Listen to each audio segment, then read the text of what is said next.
Jesús no necesitaba ser bautizado. Él tenía una vida sin pecado. Entonces, lo que nosotros vimos es que Jesús tomó nuestro lugar, ¿no? Allí, frente a Juan. Y entonces Juan lo bautiza igualmente. Jesús salió desde allí lleno del Espíritu Santo, ¿se acuerdan? Vino el Espíritu Santo sobre él, vino en forma corporal como paloma, y también el Padre desde lo alto dio su voz, confirmando que Jesús era el Hijo de Dios. Y es bien interesante esto porque después de esta situación, en el capítulo 4 vemos que Jesús, lleno del Espíritu Santo, comienza ahora, y el Espíritu Santo lo lleva hacia el desierto. Y es lo primero que llama nuestra atención allí en el verso 1, porque nos menciona a Jesús lleno del Espíritu Santo, volviendo del Jordán, volviendo del bautismo, pero también llevado por el Espíritu Santo al desierto. Es bien interesante este tema, porque a veces nosotros esperamos que el Espíritu Santo nos lleve solo a lugares bonitos. Muchas veces nosotros creemos que el Espíritu Santo nos va a llevar a lugares maravillosos, verdes, grandes montañas. Pero acá el Espíritu Santo está guiando a Jesús hacia el desierto.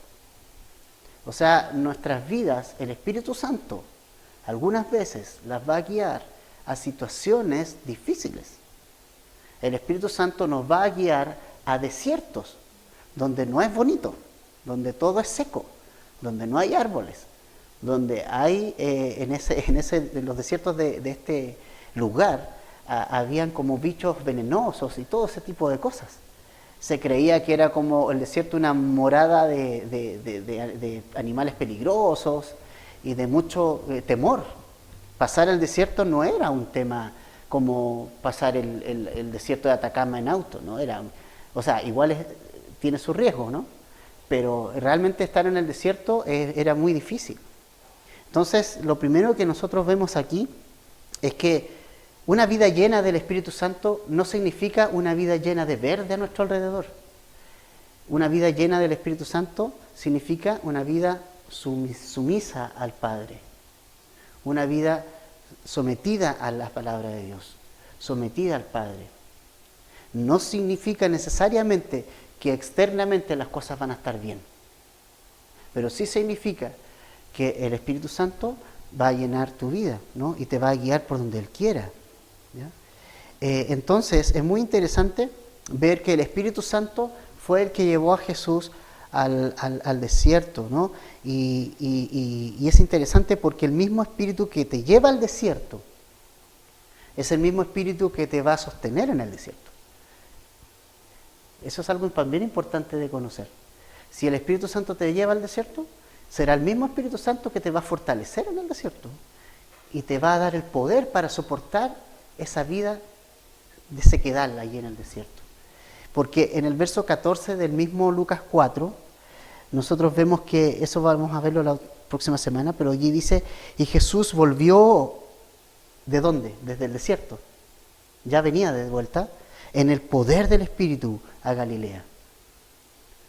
O sea que Jesús, después de los 40 días que pasó aproximadamente en el desierto, guiado por el Espíritu Santo al desierto, salió del desierto fortalecido. Fortalecido. La vida en el desierto no nos gusta, pero es necesario pasar por los desiertos para que nuestra vida sea fortalecida en el Señor. Entonces, lo primero que nosotros vemos es eso. Y bueno, aquí nosotros vamos a ver el tema de la tentación de Jesús. Y la verdad es que esta no es cualquier tentación.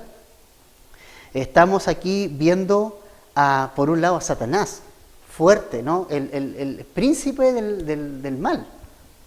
Y por otro lado está Jesucristo, el Santo de Israel, el Rey de Reyes, el Señor de Señores. Así que vamos a tener aquí un enfrentamiento, como decir, de lo mejor de la crème de la crème. Tanto del lado malo como del lado santo.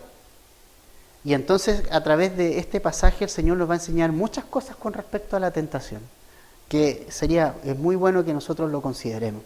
Y lo primero que nosotros vemos respecto a estas tentaciones, o lo que rodea a esta tentación, primero, señalar que las tentaciones no fueron solo estas tres. Si tú te fijas bien, dice que en el verso 2, que Jesús fue llevado por el Espíritu por 40 días, y dice, y era tentado por el diablo. Dice que era tentado por el diablo, o sea, fue durante todo este tiempo tentado por el diablo. No es que solamente haya sido tentado por estas tres situaciones que hay aquí, pero estas tres situaciones que hay aquí, que también las menciona Mateo menciona la tentación de Jesús, Lucas menciona la tentación de Jesús, también la menciona Marcos, pero sin detalles. Juan es el único que no la menciona, pero sí se menciona acá en Lucas, y en realidad lo que nosotros vemos aquí es que no solamente eran esas tres tentaciones, fueron muchas más, pero estas tres fueron como las más importantes, tienen una connotación especial. Y vemos en segundo lugar que entonces Jesús en estos 40 días y 40 noches nosotros podemos deducir que Él ayunó durante este tiempo, porque dice el versículo 2 que no comió nada en aquellos días, pasados estos 40 días. Y después de esos días pasados tuvo hambre. Es decir, Él ayunó durante estos tiempos, durante 40 días y 40 noches, no comió de alimento. Ahora, el ayuno es algo que Jesús practicó y también es algo que Jesús enseñó. Nosotros cuando se nos viene la palabra ayuno, normalmente se nos vienen los hermanos pentecostales a nuestra mente, ¿cierto? O iglesias más tradicionales, por decirlo de alguna manera, se nos vienen ese tipo de prácticas, o sea, de esa palabra ayuno, se nos viene en este tipo de iglesias. Y es lamentable porque el ayuno no es una exclusividad de una congregación u otra. El ayuno es una práctica que está en las Escrituras, que fue practicada por Jesucristo, que fue enseñada por Jesucristo también. El problema con el ayuno es si yo lo hago de manera religiosa o si realmente estoy tomando un tiempo para buscar la dirección del Señor. Ahí estaba el problema del ayuno. El problema del ayuno no era hacer el ayuno, sino las motivaciones por las cuales hacer ese ayuno. Y Jesús en Mateo capítulo 5, versos 16 al 18, pueden anotarlo, no lo lean, pero en ese pasaje allí enseña a ayunar, pero no como los hipócritas. Dice, cuando ayunéis, Jesús enseña a sus discípulos a ayunar. Cuando ayunéis, no le dice, mire, si a ustedes se les ocurre ayunar, dice, cuando ayunes, es decir, Jesús da por hecho que sus discípulos van a ayunar. Y dice, no lo hagan como los hipócritas. Y ahí da una serie de instrucciones. Dice, ellos, los hipócritas, demudan sus rostros cuando ayunan, es decir, ponen cara de tristeza, como que ellos quieren que la gente los identifique como espirituales, y ahí está el problema. Ahí está el problema. Porque esto no se trata de que voy a ayunar para parecer espiritual. No se trata de eso. Y Jesús le dice a sus discípulos, ustedes cuando ayunen no lo hagan así, sino que lo que tienen que hacer es lavarse bien la cara, dice, y un semblante alegre. En el contexto dice eso, un semblante alegre. Y ustedes saben que su Padre que está en los cielos sabe lo que están haciendo ustedes. No tiene por qué saberlo los demás. Ustedes están buscando un tiempo para ustedes. El ayuno es para usted de manera personal. Si usted está ayunando, un ayuno es un beneficio para usted. No busque que los demás piensen que usted es más espiritual que otro. No es esa la finalidad. Y Jesús está en el desierto. El Espíritu Santo lo llevó para allá, para fortalecer su vida. Y es interesante porque el ayuno no es una huelga de hambre tampoco, ¿no? Una huelga de hambre la hacen las personas como una medida de presión, ¿cierto? Entonces, en la cárcel, por ejemplo, los presos hacen huelgas de hambre para presionar a la autoridad a que haga cierta cosa y la autoridad pueda doblar la muñeca y finalmente hacerlo. El ayuno no es una huelga de hambre, el ayuno es un tiempo en que tú te dedicas al Señor durante todo ese tiempo. Tampoco es que solo con dejar de comer sea un ayuno, porque si tú dejas de comer pero sigues viendo la televisión en el día, sigues distraído con las cosas del mundo en el día, no lees la Escritura, no estás orando, no es nada. Es dejar de comer, ¿no? Pero un ayuno es para un tiempo especial, para buscar la dirección del Padre, en la palabra, en oración, en fortalecer tu espíritu en ese tiempo. Esa es la finalidad de un ayuno, ¿no? Es dejar todo de lado, decir, ¿sabes qué? Quiero a Jesús, necesito más de Jesús, estoy en un momento que necesito más de Él. Es tener sed y hambre de cosas espirituales, que finalmente te olvidas de comer algo para ti, para tu cuerpo. Eso es un ayuno. Estás tan enfocado en que necesitas más del Señor que se te olvida comer, ¿no? Entonces el ayuno es algo que practicó Jesús y también es algo que nos enseñó a nosotros. Y es importante que tomemos eso, ¿ya? Entonces, ¿cuándo fue la última vez que de manera personal tuviste un tiempo así? Y si no lo has tenido, yo te animo a tenerlo. Te animo a tenerlo. Busca un espacio, solo, no sé, viaja y anda a un campo o a un lugar, qué sé yo, y hazlo.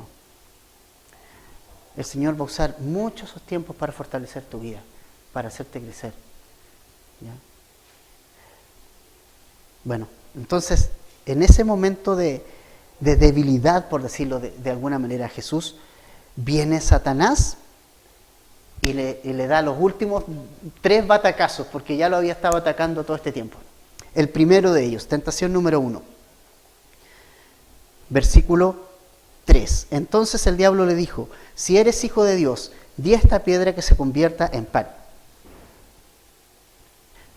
Llama al tiro la atención. Lo primero que llama la atención es que Satanás comienza poniendo en duda lo que Jesús es.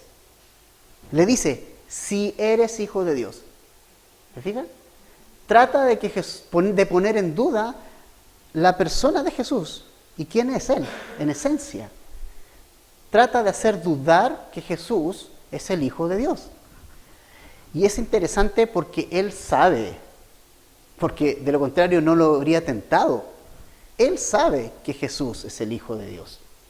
Él sabe que esa persona, ese hombre que está allí, débil, de no comer, que está allí ayunando, es el Hijo de Dios. Él lo sabe, pero lo intenta poner en duda y hace dudar, ¿no? ¿Y quién es el rey de esa duda? Es Satanás. Cuando nosotros realmente sabemos que somos hijos de Dios, pero viene Satanás y te dice, ¿cómo tú vas a ser hijo de Dios? Y el enemigo viene y te dice, mira lo que hiciste hoy día, mira lo que hiciste ayer, mira lo que hiciste el año pasado. ¿Cómo tú vas a ser un hijo de Dios si mira lo que hiciste acá? Y viene Satanás ahí a acusarnos.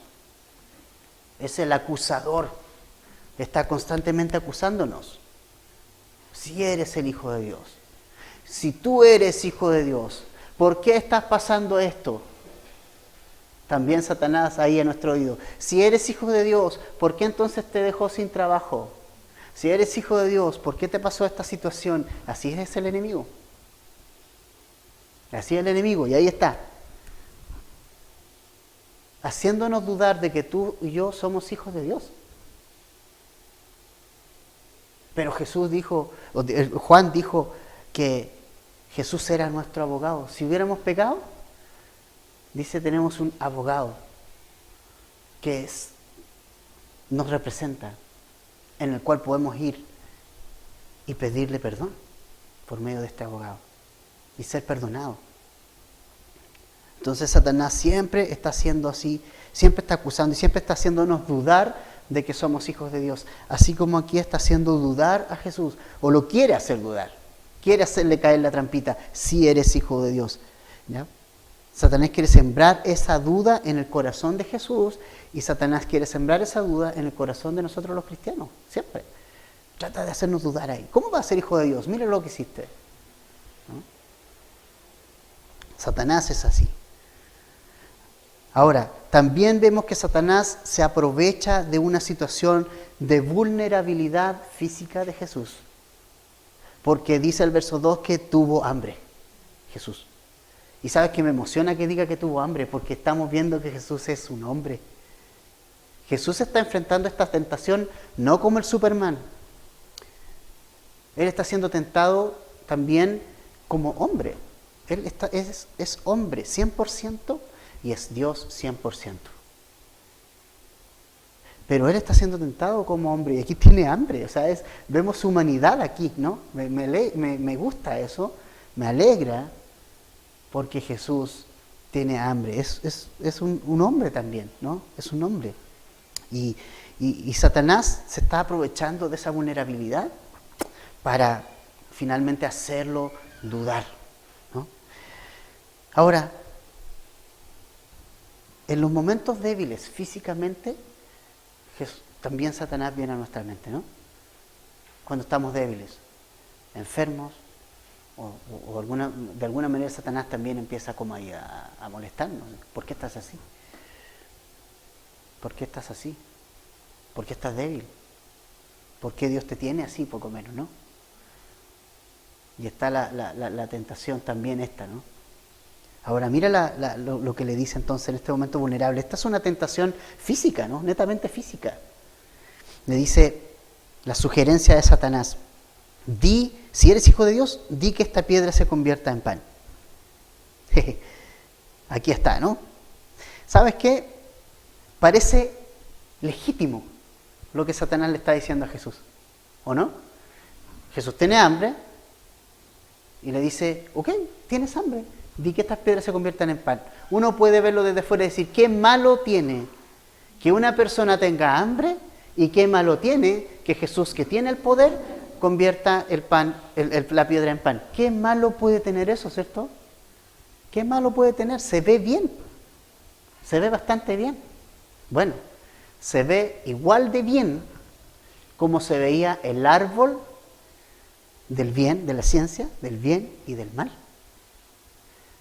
¿Se recuerdan de ese árbol? Se ve agradable a los ojos. ¿Se acuerdan que cuando fue Satanás y le dijo a la mujer, así que Dios les dijo que comieran de todo y no comieran de este árbol?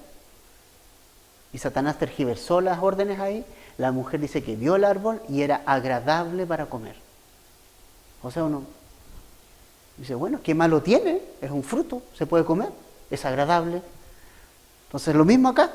Uno puede decir, oye, Jesús tenía hambre, hay una piedra, tiene que comer. ¿Cuál es el problema? ¿No? ¿Cuál es el problema? El problema es que quien lo sugiere es Satanás. Ahí está el problema. ¿En quién lo está sugiriendo? ¿En quién está ordenando? ¿Me entiendes? Es Satanás. Él está ordenando estas cosas. Satanás nos va a presentar cosas que sabe que te van a satisfacer. ¿O el pecado es fome? ¿Por qué el pecado es tan fuerte y una lucha? Porque es agradable para nosotros. Porque es agradable para nuestra carne. Porque nos gusta a la carne. Cuando somos cristianos ya no nos gusta espiritualmente. Pero para la carne es agradable. Ese es el problema con el pecado. El pecado es agradable. Siempre es agradable. Lo presenta agradable Satanás, ¿no? Pero finalmente te lleva a la muerte. Te lleva a la muerte. Es como el pescadito que está ahí dentro del río moviéndose. El pescador tira el anzuelo con la carnada. El pescadito ve la carnada y dice, gracias Señor por mi alimento. Pero resulta que el pescadito agarra la carnada y se engarfia el anzuelo. Y el pescador lo saca y era el pescadito. Murió, pasó al sartén. Su fin fue muerte. Así presenta Satanás las tentaciones, como algo agradable. Nunca piensen ustedes que Satanás va a venir así, te va a ir a prenderle vela a alguien, o te va a ordenar matar a alguien y sacrificar así, una estrella de 5 puntas en el piso y hacer una ceremonia de magia negra. No. Satanás nos va a presentar cosas agradables a nuestra vida, como tentaciones. Y Él te tiene estudiado, a ti y a mí. Él te conoce. Es poderoso. Satanás es poderoso, pero no es todopoderoso. Y ahí está la gran diferencia. Ahora, por muy legítimo que haya sido el que Jesús haya tenido hambre, el que podría perfectamente, oye, voy a comerme una piedra y voy a convertirla en pan, ¿no? Hay algo interesante. El poder de Jesús, el poder de Dios, está a disposición.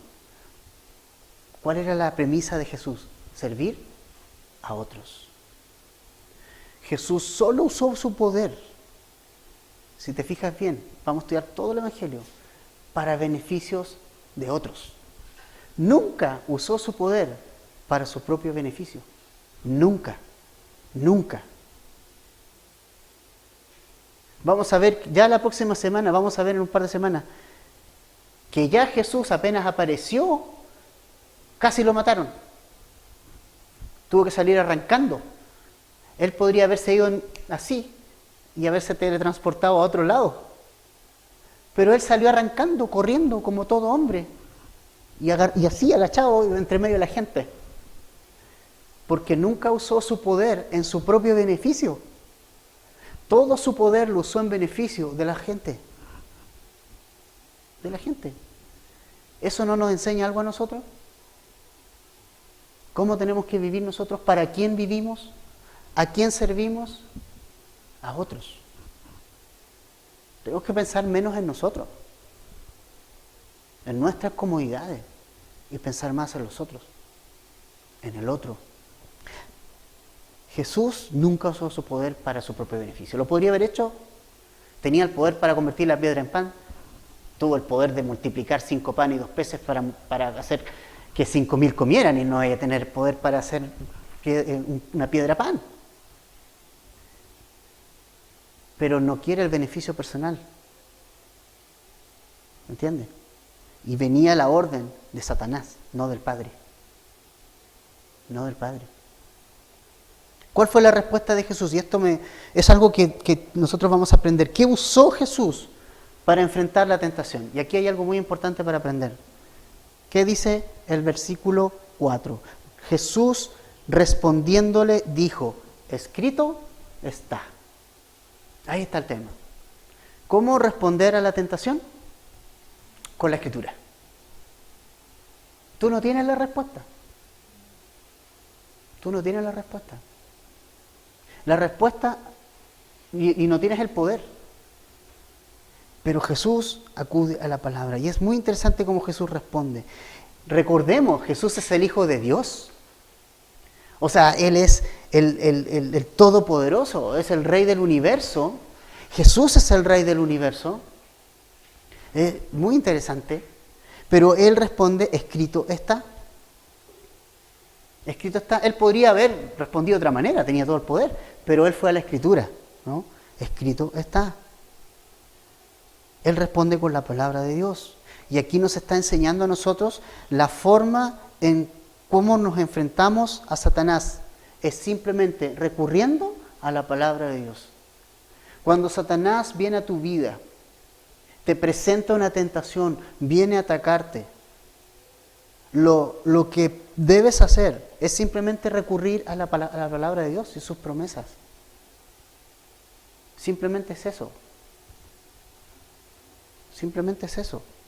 Y Jesús responde con la escritura de Deuteronomio 8:3. Y en Deuteronomio 8:3 dice lo siguiente, para que veas el contexto. Deuteronomio 8:3, mira lo que dice. Vamos allí un momentito. Deuteronomio 8:3.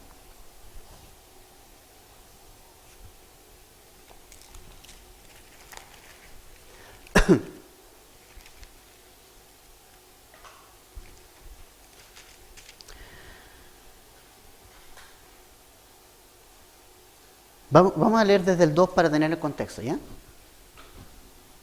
Deuteronomio 8, 2 y 3. Dice: y te acordarás de todo el camino por donde te ha traído Jehová tu Dios estos 40 años en el desierto, para afligirte, para probarte, para saber lo que había en tu corazón, si habías de guardar o no sus mandamientos. Y te afligió y te hizo tener hambre, y te sustentó con maná, comida que no conocías tú, ni tus padres habían conocido, para hacerte saber que no solo de pan vivirá el hombre, mas de todo lo que sale de la boca de Jehová vivirá el hombre. El contexto de la Escritura que Jesús le muestra a Satanás aquí, con la cual Jesús ataca a Satanás y le responde, es que hubo un pan que recibió Israel, que no era un pan que haya hecho mano humana, sino que fue un pan del cielo, celestial, espiritual. O sea que lo que Jesús le está diciendo a Satanás aquí realmente, le está diciendo, ¿sabes qué, Satanás? Hay una comida que es mejor que el pan físico. Hay una comida que alimenta y nos da vida eterna versus un pan que si lo comemos hoy día, en 5, 10, 15, 20 o una hora más, voy a tener hambre. Le está diciendo, Satanás, ¿sabes qué? El pueblo de Israel fue alimentado por Dios. No necesitó de un pan. Todo el tiempo en el desierto. Por eso, al margen, hago una acotación al margen. Cuando los ministerios sociales de las iglesias solo se enfocan en llevar pan o abrigo, se está desenfocado. Es importante llevarle pan al que no tiene y abrigo al que no tiene, ¿sí? Pero más importante que eso es que esa persona sea salva, ¿me entiendes? Porque va a comerse ese pan que tú le llevas y al otro día tener hambre de nuevo. Pero si tú le das a Cristo, esa persona no va a tener hambre nunca más. El Señor va a transformar su vida. Y el Señor la puede sacar de esa vida de calle. ¿O no? ¿Te fijas? Solamente al margen. ¿Ya? Ahora, hay una comida que es mejor. Ahora Jesús mismo en Juan 6:35 dijo lo siguiente, Juan 6:35.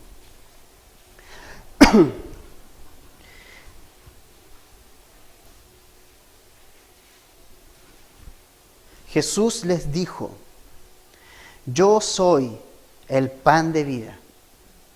El que a mí viene nunca tendrá hambre, y el que en mí cree no tendrá sed jamás.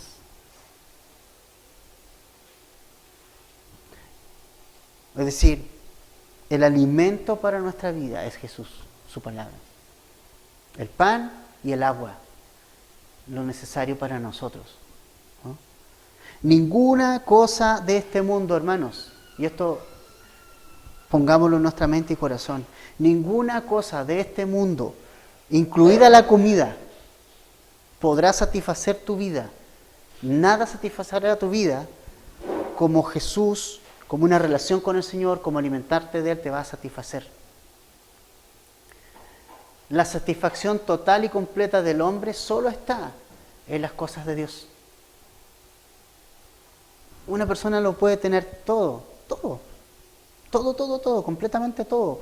Buena mesa, los mejores manjares, puede tener todo en la vida, fama, riqueza, lo que sea. Pero si no tiene a Cristo, si no tiene una relación con Dios, la verdad no tiene nada. Tiene hambre igual. Sigue teniendo sed. Estuve leyendo hace un tiempo las últimas frases o las últimas... Hay un libro, no recuerdo su nombre, que habla como de los últimos días de los famosos. No recuerdo bien su nombre. Y la verdad es terrible ver las últimas palabras de los famosos, es increíble. Gente que tuvo todo. Gente que tuvo todo. El Kurt Cobain, el líder de Nirvana, sus últimos días fue, el nombre de Jesús se me aparece y se me aparece y yo no quiero nada con ese nombre. ¿Sí? Pero totalmente insatisfecho también a la vez. Insatisfecho. Muchos terminaron su vida diciendo que su vida había sido la más miserable pese a haber tenido todo.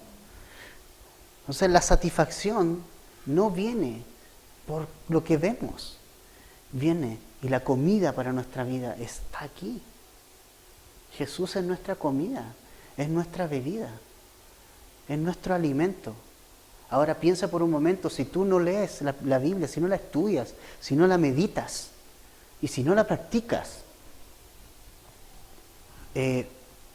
no te vas a alimentar. Y si no te alimentas, ¿qué pasa cuando una persona no se alimenta?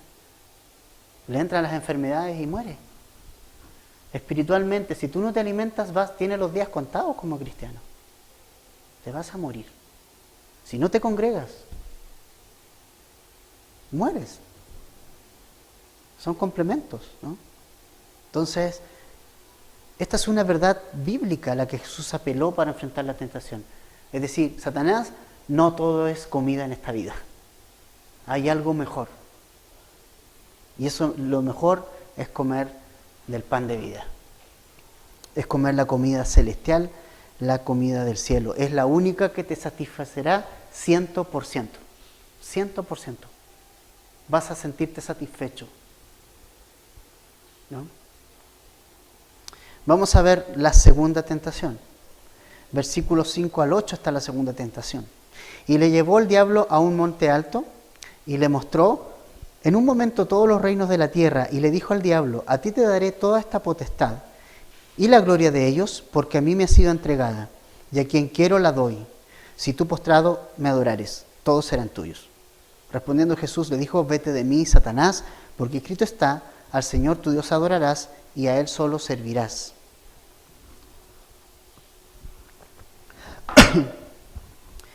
Es interesante porque Lucas registra como segunda tentación la que en Mateo es la tercera tentación. Mateo registra esta como la tercera, Lucas registra esta como la segunda. Pienso, esto es algo mío, no es algo que sea así como ley, ¿no? O algo, hago la diferenciación, que Lucas la ordenó en cuanto a las áreas, es decir, física, ¿no? Espiritual o emocional y espiritual. Puede ser, ¿no? No sabemos por qué, más allá de eso. No sabemos por qué, pero acá en Lucas aparece esta como la segunda. Y esta tentación, aquí Satanás pide algo que siempre ha querido tener: adoración. Isaías 14, versículos 13 y 14, nos mencionan algo de esto.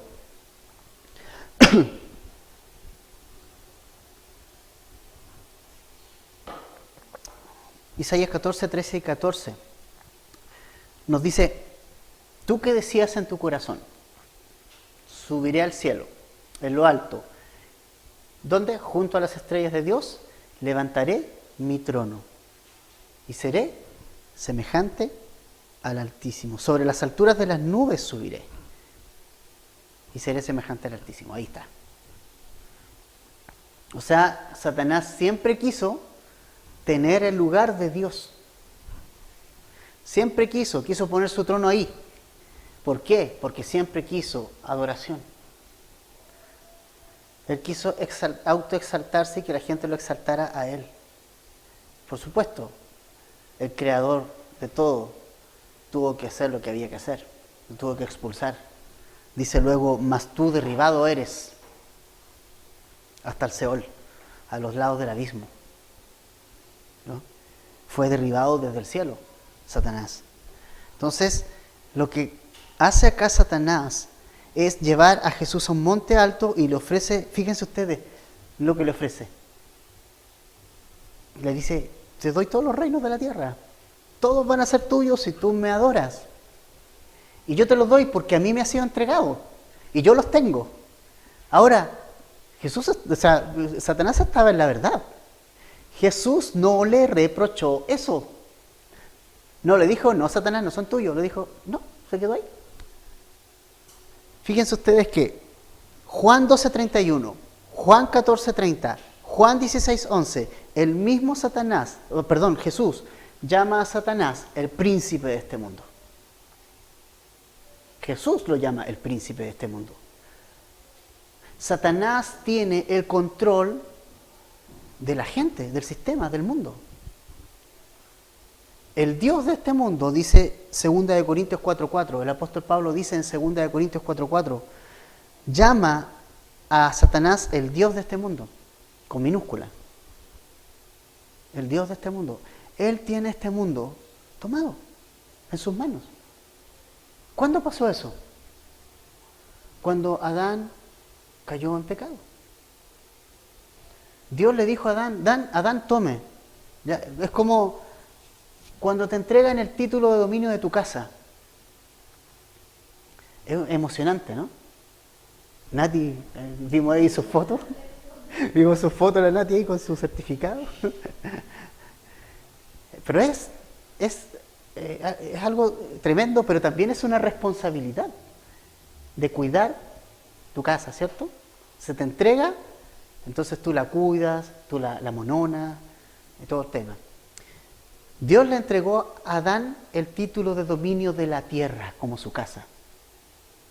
Le dijo a Adán, toma, enseñorea sobre todas las cosas, ponle nombre a los animales, señorea sobre ellas, llena la tierra de seres humanos. Toma, ahí está. Cuando Adán peca, Satanás estaba ahí, ese título de dominio, el hombre se lo entregó a Satanás. Y le dijo, y cayó en las manos de Satanás. Y por eso todo lo que pasa. Quedó podríamos decir, pata de pavo quedó, como un buen chileno. En la tierra quedó la escoba, porque Satanás es el rey del caos, del desorden. Entonces, estábamos perdidos. ¿Cómo Jesús iba a recuperar ese título de dominio de nuevo para poder restaurar todas las cosas? A través de Jesús en la cruz del Calvario. Porque con su muerte, porque el tema fue el pecado, fue lo que ocasionó que el título de dominio cayera en manos de Satanás. ¿Diga? Entonces, ¿cómo revertir todo? Solucionando el tema del pecado, enjuiciándolo, castigándolo y ahora abriendo una posibilidad de restauración al ser humano, de volver a su Padre, al Creador. ¿Y quién hizo eso? Jesús, en la cruz del Calvario. Pero mira la viveza de Satanás. Le dice, Jesús, yo te doy los reinos, no vayas a la cruz. Yo te los doy, no tienes para qué pasar por toda esa tortura. Olvídate de eso, yo te doy los reinos. ¿Te suena? Satanás te engaña así. Puede ser plata fácil, hazlo como te digo yo. ¿Para qué esperar como todos los demás? Si podía ser un chanchullo. ¿Para qué? Mira, vas a pasar por todo esto. ¿Para qué? ¿Estás enfermo? ¿Para qué voy a pasar por un tratamiento? Anda, consigue ayuda a los brujos y todo, anda. ¿Quieres dinero? Acepto. Y a Jesús, ¿para qué vas a la cruz? Yo te doy lo que tú viniste a hacer. Yo te lo doy de nuevo. Yo te lo vuelvo a dar. ¿Sí? Pero no era así. No era así. ¿Sabes? Lo que Satanás está haciendo acá es impedir que Jesús vaya a la cruz y que obtenga los reinos de la tierra sin necesidad de la cruz. Pero Jesús sabe que quien pone los planes para tal efecto es el Padre, no Satanás. no Satanás. Es en los términos del Padre que Jesús vino a recuperar los reinos de la tierra, no bajo las condiciones del enemigo. ¿No hace hoy día lo mismo Jesús, o sea, Satanás hoy? Hace que muchas personas se pasen de largo la cruz. Sin cruz no hay salvación. No la hay. También hay un engaño ahí. Pensar que espiritualmente se puede crecer sin que tu vida esté al pie de la cruz. Jesús dijo que si nosotros éramos sus discípulos, si queríamos seguirlo, teníamos que negarnos a nosotros mismos, tomar su cruz cada día y seguirle. Si no haces esas tres cosas, nunca vas a ser un discípulo de Jesús. Pero Satanás viene y nos entretiene con religiosidad, para que nos vayamos por otro lado, por el lado fácil, por el lado de la prosperidad, de que un cristiano no puede estar enfermo, y te pasas la cruz, y te la saltas. Y te la saltas. ¿En qué momento? Es una realidad en tu vida, que tú mueres, te niegas y sigues a Jesús. Sin eso, no puedes seguir a Jesús. Satanás hoy hace exactamente lo mismo. ¿Para qué vaya a vivir como los cristianos? ¿Para qué vas a vivir como Jesús? ¿Para qué vas a sufrir? Tengo un camino mejor para ti. No es mejor. El camino es uno. El camino es seguir a Jesús. Cueste lo que cueste. Al precio que sea. No hay atajo. No hay atajo. No hay dos caminos. Hay uno solo. Y es entrar en el camino de Jesucristo. Es negarnos de nosotros mismos. Es morir a nosotros mismos. Jesús dijo: el que pierda su vida la va a hallar. Y no al revés. Entonces Satanás trata de hacer que Jesús no vaya a la cruz, imagínate. Pero Jesús sabe que el Padre es el que manda y no Satanás. Hebreos 12:14 dice que Jesús destruyó por medio de la muerte al que tenía el imperio de la muerte. Esto es, al diablo. ¿Cómo Jesús destruyó a Satanás? Yendo a la cruz. Satanás sabía que la cruz era el instrumento en la cual Jesús iba a dar salvación al ser humano, iba a restaurar todas las cosas y más encima iba a vencer a Satanás. Iba a vencer a Satanás. Satanás fue vencido por Jesús en la cruz y resucitando. Y Satanás no quería eso. ¿Te fijas? No podemos ser parte del reino de los cielos sin la cruz de Jesús, y no podemos convertirnos en discípulos de Jesús sin negarnos a nosotros mismos y sin ir a los pies de la cruz. ¿Cómo fue la respuesta de Satanás de Jesús en esta ocasión? Dice, la respuesta fue, está allí en el versículo 8. Vete de mí, Satanás, porque escrito está, otra vez. Al Señor tu Dios adorarás y a Él solo servirás. Deuteronomio capítulo 6, versículo 13. O sea, le está diciendo Satanás, tú no puedes venir a decirme lo que tengo que hacer, porque quien determina lo que tengo que hacer es Dios. A Él solo servirás. Solamente a Dios adorarás. Le dijo Satanás, tú no eres digno de alabanza. Hay uno solo digno de alabanza y es Dios. Es Dios. Es Dios quien determina los planes, cómo realizarlo, y no Satanás. Satanás es un engañador. Ahora, hoy día Satanás no se presenta diciendo adórenme a mí, pero tiene un montón de cosas que hace para que la gente lo adore de una manera más larga nomás, ¿no? Le presenta a las personas un montón de cosas para que en el fondo sean adoradores de Satanás. Tercera tentación, versículo 9 al 13. Y le llevó a Jerusalén y le puso sobre el pináculo del templo y le dijo: si eres hijo de Dios, otra vez haciendo dudar, échate de aquí abajo, porque escrito está: a sus ángeles mandará acerca de ti para que te guarden y en las manos te sostendrán, para que no tropieces con tu pie en piedra. Respondiendo Jesús le dijo: dicho está, no tentarás al Señor tu Dios. Y cuando el diablo hubo acabado toda tentación, se apartó de él por un tiempo. Tentación 3.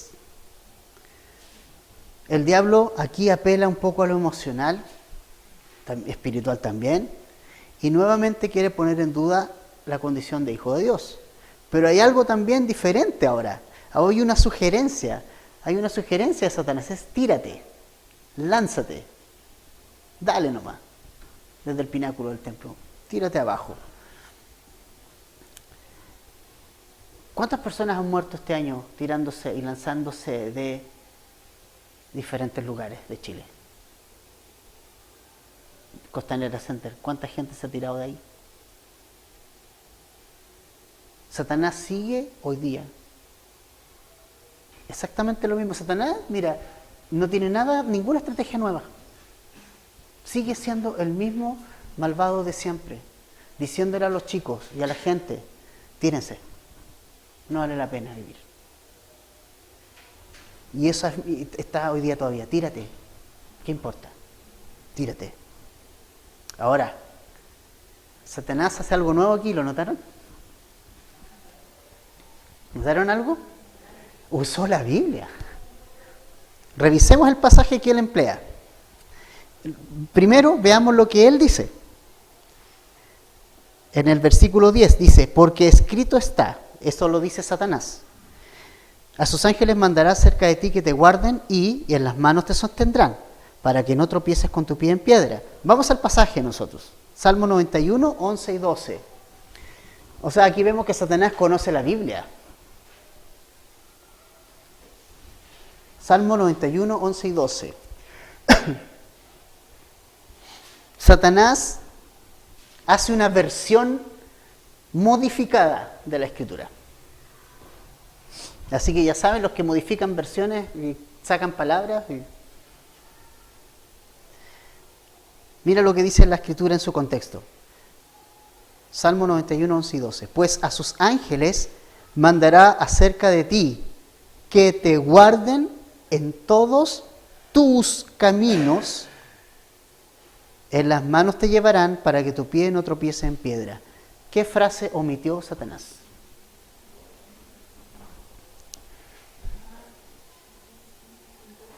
¿Lo encontraron? Que te guarden en todos tus caminos. Satanás agarró ese pasaje, esa frase y la sacó.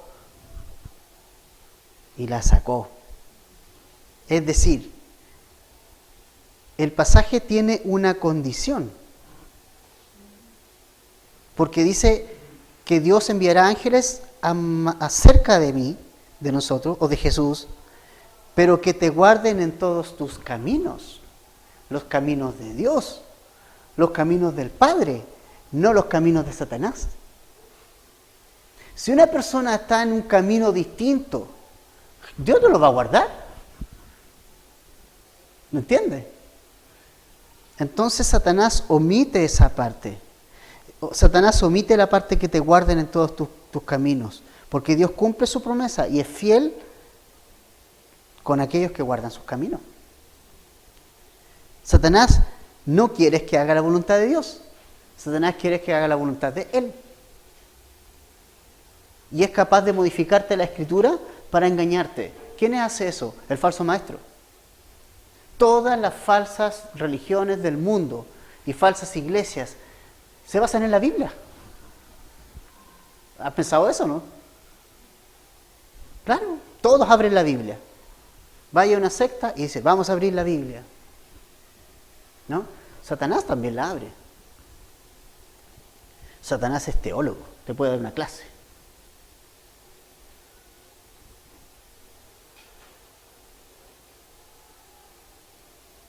El tema fue que Satanás omitió una parte. Por eso me encanta lo que hacemos, porque no le vamos a sacar ninguna hoja a la Biblia, por muy difícil que sea pasar el pasaje. Verso a verso no hay posibilidad alguna de sacar un verso. Tienes que pasarlo. Tienes que pasarlo, ¿no? Entonces, Jesús responde ahora nuevamente con la escritura a la tentación de la última, pero en su contexto y sin omisiones. Dice, escrito está, no tentarás al Señor tu Dios. Nuevamente, Deuteronomio, en el capítulo 6, verso 16, está eso.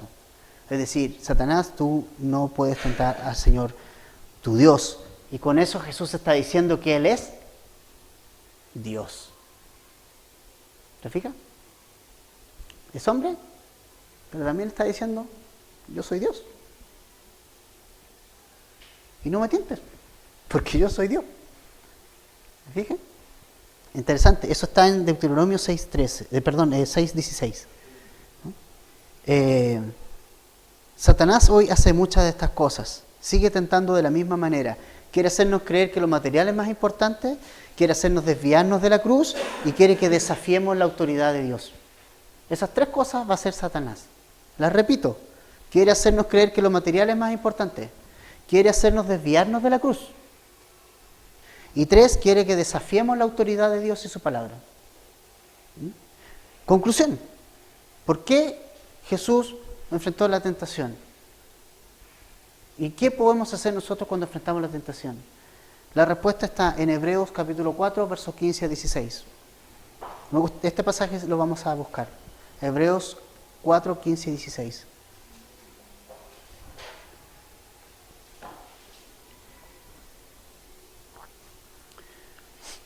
Hebreos 4, 15 y 16. Está casi al final del Nuevo Testamento. Está solo unos libros antes de Apocalipsis. Hebreos 4, versos 15 y 16. Dice así: